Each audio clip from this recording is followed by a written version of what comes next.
another summary statement, you have what then is needed is a change in the framework, and one model that can be considered is to have the news functions of these companies separated from the rest of the business and held under a not-for-profit umbrella where the sole mandate is to deliver excellence in journalism. And in the rest of your submission, you've gone on to say how some of these ideas have been derived from the model of the BBC in the UK.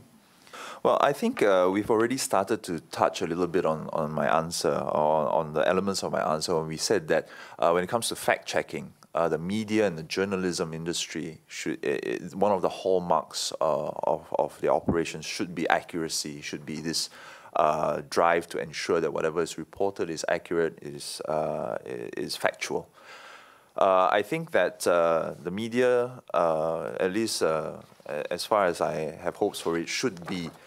viewed as a trusted, respected, and credible source for information. I think the media in Singapore fulfills a number of functions, but one of the key ones is to be the platform of record,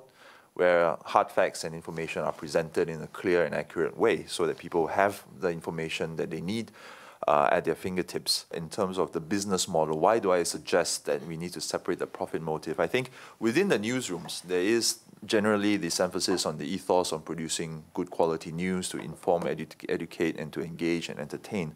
But when you work for large companies, and both large media companies in Singapore are of a quite a significant size,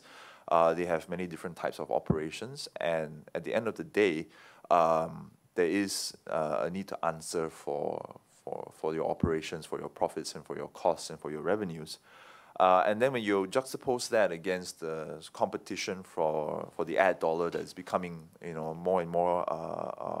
stringent, when you look at all the different types of competitive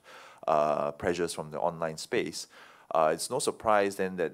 there are people within these organizations who say, so how do we get a share of that? And obviously a key element of that is grabbing eyeballs, is grabbing your audience, your readership, your subscription. And then you then try to figure out what consumers want, and what consumers want is tending towards these